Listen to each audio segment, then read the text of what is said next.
to halin da ake ciki yanzu a zamanin canjin nan ba na ce a yi canji a bada kuɗi da ƙari ba ne, amma ya yi kama da yanayin umumul balwa.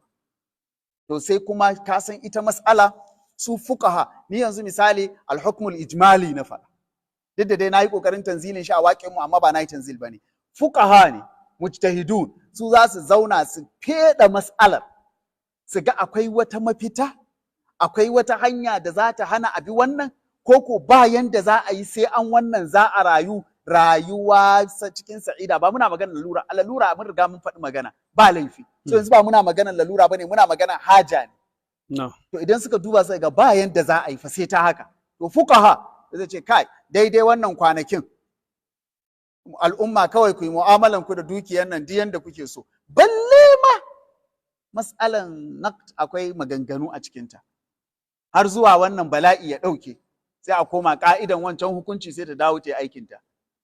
Ban san ko an fahimta ba, wallahi wannan fiqh ne mai dan zurfi yana da dan zurfi, amma ba za a iya hukunci a kan shi haka ne ko ba haka ba sai an yi watan abin da malamai suke cewa tanqihul manat, duk da ba kiyasi bane, to amma wato sai an fitar da duk abin da wato an ga cewa to wannan hukuncin za ta sauka, za ta hau wannan yanayin, ba wani mafita da zai hana da sauran duk abubuwa da malamai za su zauna su bi, sannan su ce to wannan ya kai matsayin umumul balwa, ba laifi al'umma ta amfani da shi a haka. To shi kuma umumul balwa kamar yadda nace ba lalura bane, kawai dai yanayi ne aka sami kai, irin matsala ta zama gama gari. Wato yanzu dai ba a kai ga nan ba. Ni ban sani ba. Akramakallah. Ni ban sani ba, an kai ko ba a kai ba ban sani ba. Ka san wanda yake Abuja ba zai iya fatawa a wannan matsalar. In kana so kai fatawa a wannan matsalar ka je kasuwar Sundu ko Giwa ko irin kasuwannin ƙauyen nan.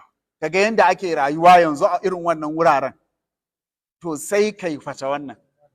In kai in mutum faƙihi ne sai ya bada amsa, amma ni yanzu a nan ina nan kwata-kwata bai kamata a ɗauki fatawana ba.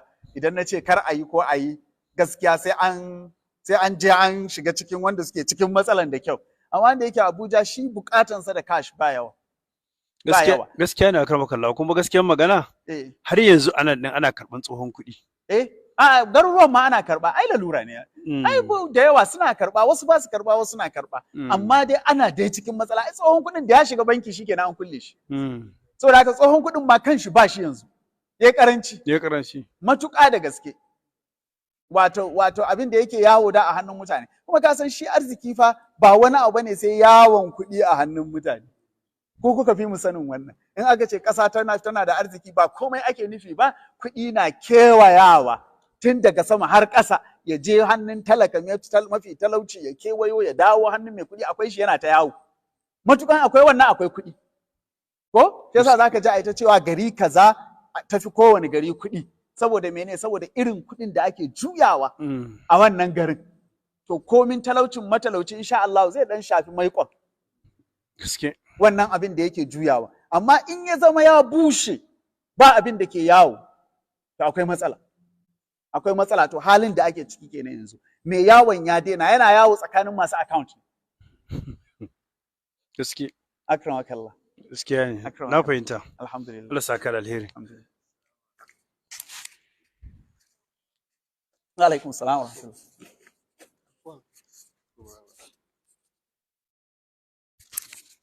Akramakallah, mutum ne Allah ya ɗauransa haka, so ya rasu